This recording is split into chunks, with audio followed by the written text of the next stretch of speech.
はいどうも皆さんご機嫌いかがでしょうか。ゲームがあるからギリ生きてる山ちゃんと申します。今回は Steam で2022年12月上旬リリース予定の面白そうな作品を紹介していきます。皆さんにとってのオータムセールはいかがだったでしょうか。お目当てのゲームを購入した方もいれば、ウィンターセールに向けて温存した方もいらっしゃるのではないでしょうか。オータムセールもウィンターセールも皆様にとっていいものであればと願っております。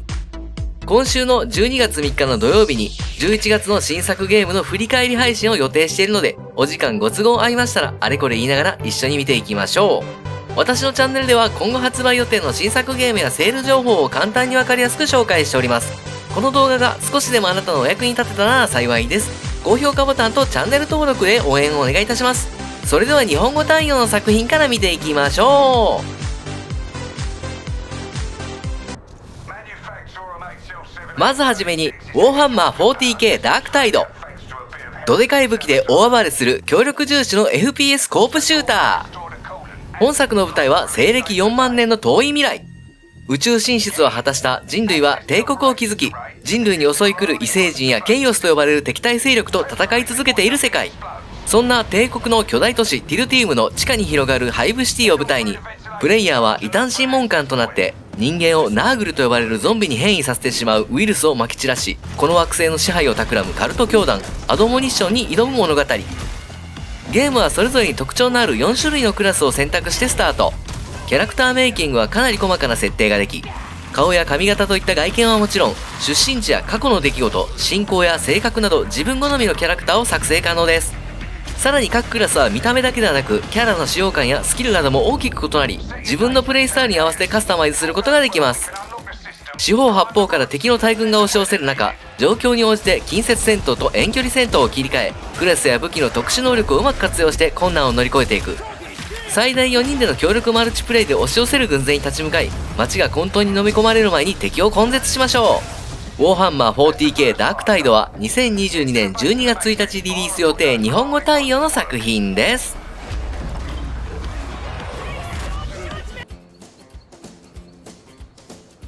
ムーンシャインインク。密造酒作りに焦点を当てた経営シミュレーション。タイトルにもあるムーンシャインという言葉は18世紀に月明かりを頼りに密造したことに由来する密造酒の隠語とのことです。禁酒法時代のアメリカで脚光を浴びた素晴らしい密造酒ビジネス。現代では映画やディスカバリーチャンネルで見るような密造酒製造者の生活を可能な限り本作は忠実に再現しており、プレイヤーは人里離れた山奥で製造に必要な設備を整え、発酵や蒸留などの工程を通して密造酒を作り出し、お金を稼ぎながらビジネスを拡張していくといった作品です。また、こういったゲームには珍しくストーリー形式でゲームは進行。若いムーンシャイナーであるプレイヤーが家族の力を借りながらもミッションをこなし、密造酒製造ビジネスでの成功を目指す物語が展開していきます。刺激的で驚きに満ちた密造酒ビジネスを体験できる作品。ムーンシャインインクは2022年12月2日リリース予定日本語対応の作品です。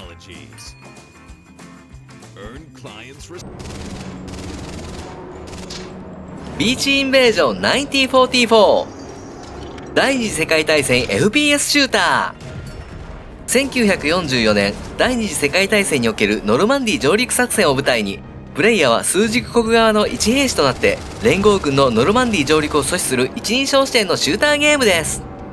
歩兵、戦車、飛行機などで進軍してくる連合国軍を、フランス沿岸に築かれた軍事要塞から機関銃や高射砲など、様々な兵器を駆使して、できるだけ多くの連合国軍の破壊を目指します。グラフィックやサウンドはリアルに作られており、昼夜を問わず変化する天候、海兵隊、空挺部隊、バズーカ、火炎放射器、戦闘機、爆撃機など多種多様な敵が押し寄せる様子は迫力満点。歴史に記された第二次世界大戦のリアルな戦闘を追体験できる作品。ビーチインベージョン1944は2022年12月2日リリース予定日本語対応の作品です。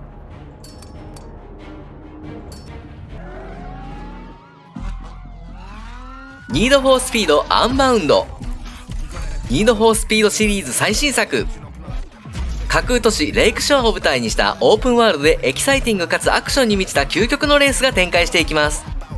物語は主人公家族が経営するオートショップに強盗が入り、大事なマシンが盗まれてしまう。プレイヤーはマシンを取り戻すため、レイクショアで繰り広げられている非合法のレースイベントに足を踏み入れていくことになります。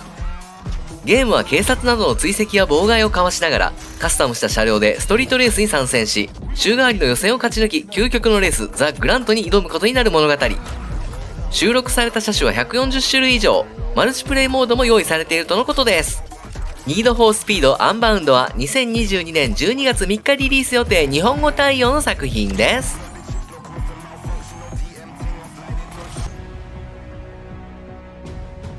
マーベル・ミッドナイト・サンズ。オリジナルヒーローが作れるマーベルシミュレーション。マーベルのスーパーヒーローたちと闇の世界から現れた悪魔の軍勢との戦いが繰り広げられる新作シミュレーション RPG。本作はアイアンマンやキャプテンアメリカといった我々日本人でも知っているアメコミヒーローがダイナミックに敵をなぎ倒していくアクションゲームではなく、カードを使ったシミュレーション RPG。本作の特徴はオリジナルヒーローが作れること。プレイヤーはハンターと呼ばれるカスタマイズも可能なオリジナルヒーローを主人公にマーベルヒーローとなってプレイすることが可能です。ゲームは世界最大の脅威であるリリスやエルダーゴッド・クトン率いる悪魔の軍勢との戦いがカードを使った単性シミュレーションで展開。戦闘ミッションは主人公であるハンターを超えた3人のヒーローで出撃し、斜め見下ろし視点のフィールドにいるキャラクターを移動させ、それぞれのヒーローが持つアビリティカードを駆使して敵を倒していくゲームシステム。開発は XCOM やシビライゼーションを手掛けたフェラクシスゲームズなので、シミュレーションゲームとしての完成度の高さと大人気マーベルヒーローの組み合わせという興味深い作品。マーベルミッドナイトサンズは2022年12月3日リリース予定日本語対応の作品です。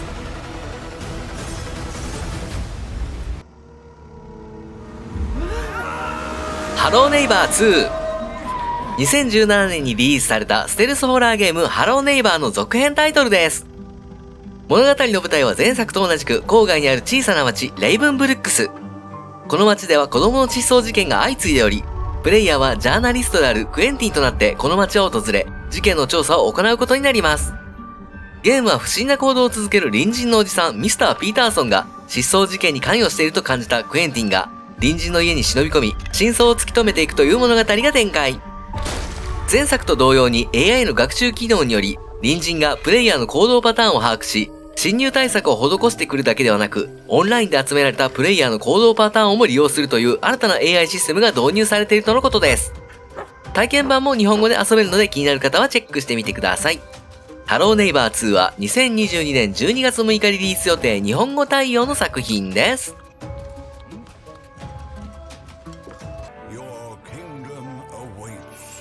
ナイツ・オブ・オナー2ソブリン。中世ヨーロッパの覇権を争うリアルタイムストラテジー。プレイヤーは一国の王となって自国を繁栄させヨーロッパの支配を目指します。ゲームはヨーロッパ及び北アフリカから中東といった地域に存在する100以上の勢力の中から一つを選択し、リアルタイムに外交や都市開発を行いながら収益を確保し、人材を揃え軍を編成し、各国との覇権を争っていくといった内容です。戦闘は敵の部隊と遭遇することで自動で始まり、自ら指揮を執ることも可能。見下ろし点のマップで展開される戦闘では、歩兵、騎兵、弓兵などのユニットをリアルタイムに操作しての戦闘が展開。戦術性を重視した戦闘では、各部隊の特性を生かし、敵部隊の側面や背後から攻撃を仕掛けることが重要。戦略と戦術の両方を楽しめる歴史ストラテジー。ナイツ・オブ・オナー2ソブリンは2022年12月7日リリース予定日本語対応の作品です。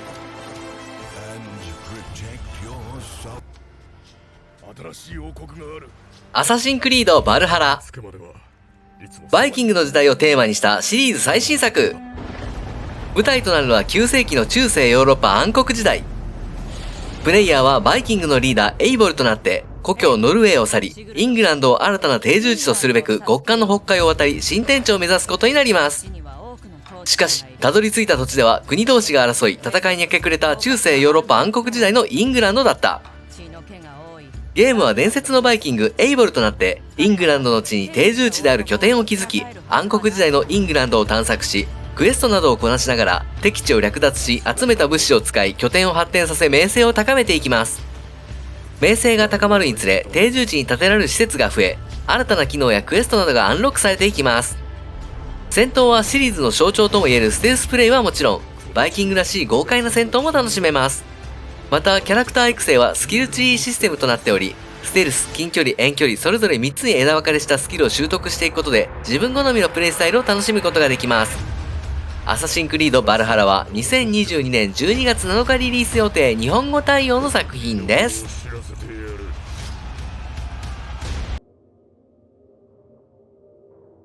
イクシオン。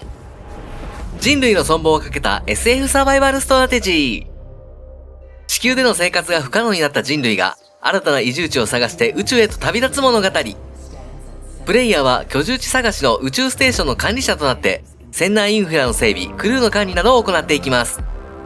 宇宙での生活は簡単なものではなく、船体の損傷、電力の供給の容量超過、電気火災といった緊急事態に対処したり、船外での活動もしなければなりません。危険な宇宙探査も重要な任務の一つ。広大な恒星マップに科学探検隊を派遣して貴重な資源を発見すれば、同じように生き残りをかけた人たちと取引を行うこともできます。都市開発、サバイバル、宇宙探索とスリルあふれる要素を満載し、広大な SF 世界での冒険が楽しめる作品。イクシオンは2022年12月8日リリース予定、日本語対応の作品です。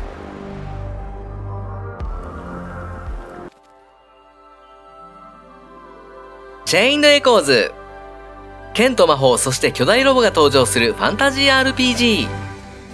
広大なバランディス大陸に存在する3つの王国の戦争に終止符を打つため、英雄たちが旅をする物語。JRPG に影響を受けたということで、マップ上にいる敵にエンカウントすることでスピード感のある単性バトルに突入。多彩な技を使用する仲間と共に戦略性のあるバトルを味わえます。また本作ではロボのようなメックに登場することができ、戦闘では高い戦闘力を発揮するほか、カスタマイズもできるみたいです。魅力的なキャラクターや丁寧に描かれた16ビットのグラフィックなど、古き良き RPG を楽しめる作品。チェーンズエコーズは2022年12月8日リリース予定、日本語対応の作品です。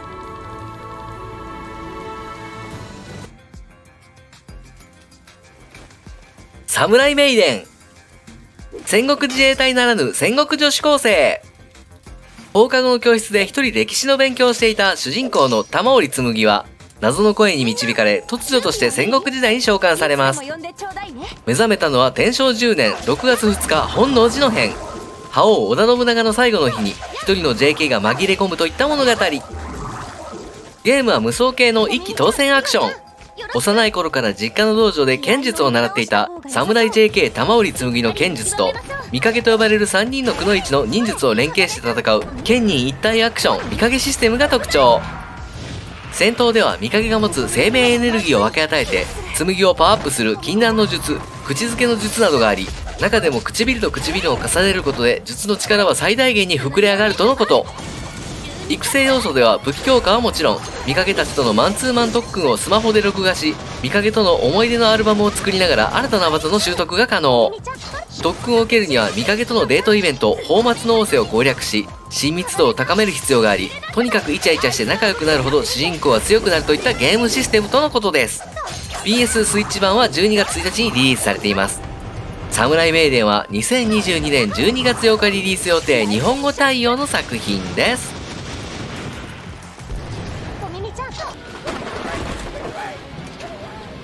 チューチューチャールズ。闇落ち機関車トーマスと戦う一人称視点のホラーアクション。人間の肉を食らう血に飢えた化け物機関車チャールズを退治することが目的の本作。どこまでも追いかけてくる雲のような足とグロテスクな顔はまさに悪夢。プレイヤーは化け物機関車チャールズが徘徊する島で武装機関車で走り回りながら搭載された武器を使って戦い、落ちているスクラップを拾って機関車や武器をアップグレードできたり、チャールズに怯える島の住民たちからミッションを受けたりもできるとのことです。またスクラップ集めや線路のポイント切り替えのために列車から降りなければならず、徒歩での探索はいつどこからあの化け物機関車が襲ってくるかわからない緊張感を味わえます。チューチューチャールズは2022年12月10日リリース予定、日本語対応の作品です。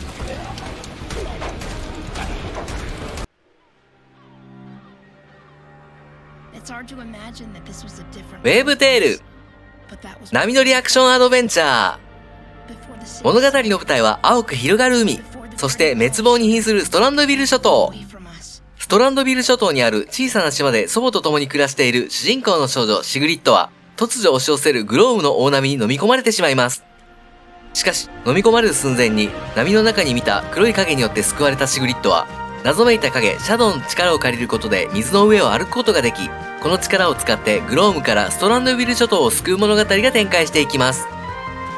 ゲームは物語に沿ってクエストを進めていくタイプのカジュアルなアクションアドベンチャー。グルームと呼ばれる黒い塊のような敵を倒して、島に住む人々を解放しながらもストランドビル諸島を救う物語が描かれるようです。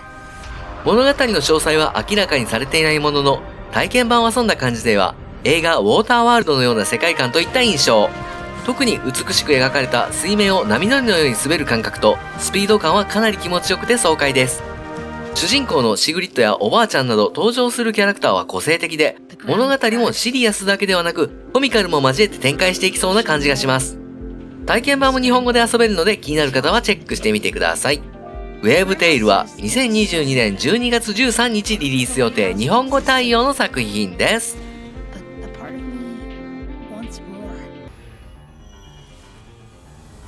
クライシスコアファイナルファンタジー7リユニオン。クライシスコアファイナルファンタジー7のリマスター作品です。FF7 のスピンオフ作品で、FF7 の主人公クラウドの友人ザックスを主人公とし、本編では語られなかった物語が明らかになっていきます。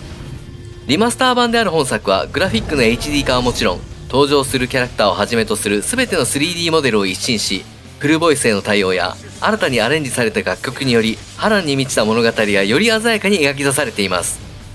クライシスコアファイナルファンタジー7リユニオンは2022年12月14日リリース予定日本語対応の作品です。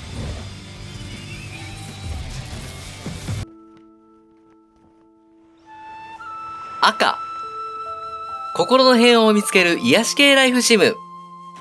本作はオープンワールドで繰り広げられる癒し系のアドベンチャーゲームではあるものの、悲劇的な戦争を生き抜いた退役軍人である主人公のレッサーパンダ赤の心の平和を求めた物語が描かれます。ゲームは物語性のあるライフシミュレーションとなっており、戦争が終わった後、旧友からの誘いもあり、平和な暮らしを求めてパインツリー島へと向かうところから始まります。島では農業やガーデニング、建物建築にアイテムクラフトといったことを行いながらも、個性的な住人たちと触れ合い、戦争で被害に遭った魂たちと出会い、自分自身を振り返り心の平和を取り戻していくことになります。またこの世界にはフランス南西部をイメージして作られた雪山から熱帯雨林まで様々な島が存在し、これらの島を探索して隠された謎を解き明かしていく要素があったり、温泉で疲れを癒したり、巨大なカピバラのお腹の上でお昼寝をしたりとユニークでほのぼのするゲームを楽しめるようです。赤は2022年12月15日リリース予定日本語対応の作品です。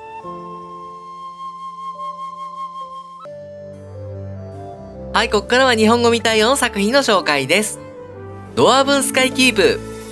カードを用いた基地建設ストラテジー。ファンタジー世界を舞台にプレイヤーは魔法使いのセブンダークネスとなって、手持ちのカードを使ってドワーフやノームといったユニットを召喚し、冬の森林や列車内に部屋を建設して魔法使いの塔を構築していくといったゲームです。塔を建築するワールドはそれぞれに異なる特徴を持つ5種類が存在し、冬の森林なら暖を取ったり、土地や状況に合わせた臨機応変な対応が求められます。さらに塔を建築して拡張していくだけではなく、ゴブリンの発明家ギルカヨウや悪い雪の女王といった敵勢力が塔を破壊しにやってくるので、塔にある施設を使ったり鍛冶屋を建設して武器を製造し、ドワーフに装備をさせ塔を守り抜くといったタワーディフェンス要素も兼ね備えています。またドワーフやノームにも娯楽が必要。いつでもビールを飲めるようにしてあげれば小さな戦士たちは勇敢に戦ってくれます。ドワーブンスカイキープは2022年12月1日リリース予定日本語未対応の作品です。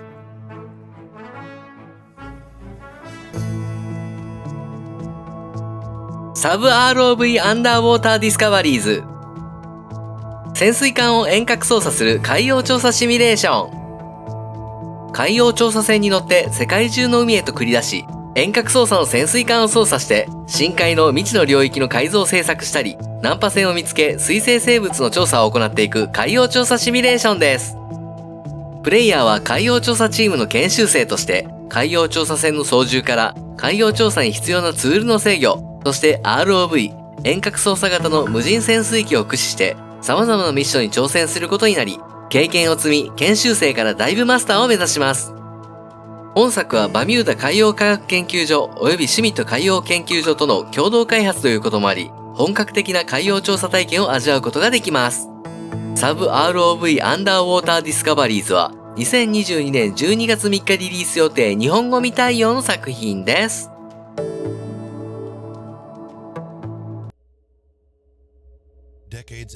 スペースレック。ポストアポカリプスを舞台にしたレトロテイストな SFRPG。本作はフォールアウト2などに着想を得たというピクセルドットが印象的な作品です。人類が宇宙に進出した遠い未来である2095年、乗客を乗せたシャトルが宇宙海賊の攻撃を受け、廃棄された宇宙ステーションへと不時着。ギリ生きてたシャトルの新米船長である主人公は、再びシャトルを動かすため、燃料を探して宇宙ステーションの探索を始めていきます。ゲームはキャラクタークリエイトから始まり、あらかじめ初期能力値が決められた SNS の女王、少年ハッカー、ガンマニアといったキャラか、または自身で能力値を割り振って新たなキャラを作成してスタートします。このアビリティ、スキル、パラメーターといった能力値は戦闘を有利にするキャラビルドだけではなく、会話の選択肢やイベントなどは能力値とサイコロの出目により成否が判定され、クエストの解決方法もほとんどが3つから4つもあり、物語の進行に大きな影響を与えていくことになります。また選択と行動次第では、誰も殺さずにエンディングを迎えることも可能。体験版もあるので気になる方はチェックしてみてください。スペースレックは2022年12月5日リリース予定日本語未対応の作品です。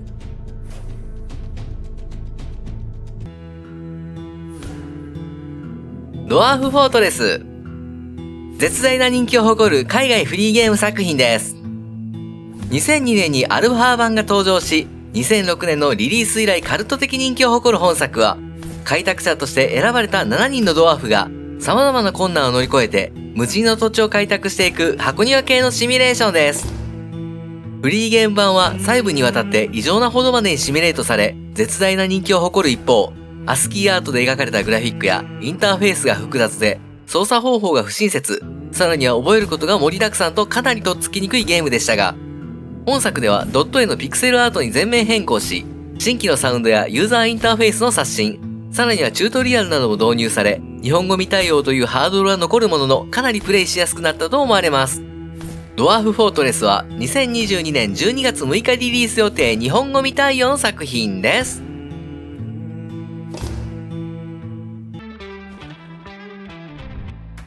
ゾンビキュアラボ。ゾンビ治療研究所運営シミュレーション。ゾンビアポカリプスによって崩壊した世界を舞台に、プレイヤーはギリ生きてたわずかな科学者たちを導き、ゾンビ治療研究所を立ち上げ、食料や電力、シェルターといった生活に必要な資源を確保しながらも、ゾンビの治療法を探るため研究を進めていくことになります。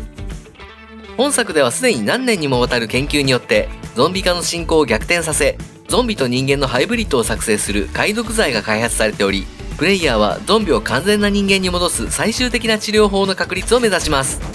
ゲームは治療法の研究だけではなく、夜になるとゾンビの大群が押し寄せるので、研究所の防衛も重要。また、生きたゾンビを捕獲し、治療するため凍結ジェルで氷漬けにして翌朝に回収し、治療を施しゾンビと人間のハイブリッドであるハンビーとして施設内で働かせることも可能。ですが、半分はゾンビなので、食事や娯楽に満足できないと凶暴性を取り戻し、施設内で暴れ出すこともあるみたいです。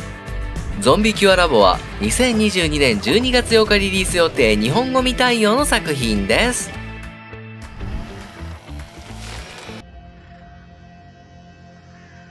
スタルクラフト。マインクラフト風ストーカーな MMOFPS。チェルノブイリ原発を舞台にしたオープンワールドで繰り広げられる一人称視点のサバイバルホラー MMO です。正直見た感じでは世界観はストーカーで、グラフィックはマイクラ風のボクセルグラフィックですが、かなりリアルに作られている印象。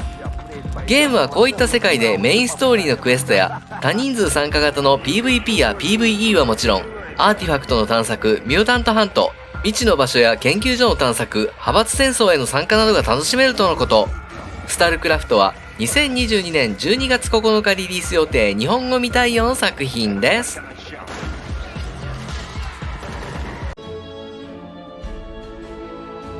マスターオブマジック。カルト的な人気を誇る名作ストラテジーのリメイク作品です。1994年にリリースされた同名のリメイク作品となり、本作ではフィールドやユニットが 3D 表現されるほか、システム面では四角マスから六角形のヘクスマスへ移行し、より臨場感のあるものになっています。ゲームはアルヌカスとミロール2つの世界に暮らすエルフやドワーフ、オークといった14種類の個性的な種族の中から1人のウィザードを選び、街を作り、兵を雇い、英雄を活躍させ、魔法を研究して一族を発展させていきます。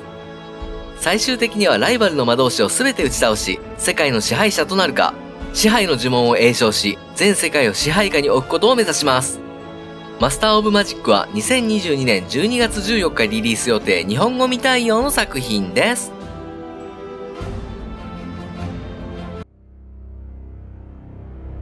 スターコムアンノーンスペース。広大な宇宙を舞台にした SF アクション RPG。アクション RPG と記載はありますが、見た感じではシューティング RPG かストラテジー RPG といった印象です。ゲームはオープンワールドでの宇宙探索や冒険をメインとした複数のクエストと奥深いストーリーが展開していきます。プレイヤーは宇宙探索を通して小さな宇宙船から様々な武器やモジュールを入手し、独自の新宇宙探査船や高速巡航船、または装甲を備えた重要戦艦などが構築可能です。新しい世界や未知の異変を調査し、貴重な資源を集め新しいテクノロジーを研究して、この未知の宇宙の秘密に迫っていく物語。スターコムアンノーンスペースは2022年12月15日リリース予定日本語未対応の作品です。はい、今回は Steam で2022年12月上旬リリース予定の面白そうな作品を紹介しました。もう年末ということもあって少し多めに紹介してみました。今週の12月3日土曜日に11月の新作ゲームの振り返り配信を予定しているので、お時間ご都合合いましたらあれこれ言いながら一緒に見ていきましょう。私のチャンネルでは今後発売予定の新作ゲームやセール情報を簡単にわかりやすく紹介しております。この動画が少しでもあなたのお役に立てたなら幸いです。高評価ボタンとチャンネル登録で応援お願いいたします。本日もご視聴ありがとうございました。皆様明日も良い一日でありますように次の動画でお会いしましょう。さようなら。バイバイ。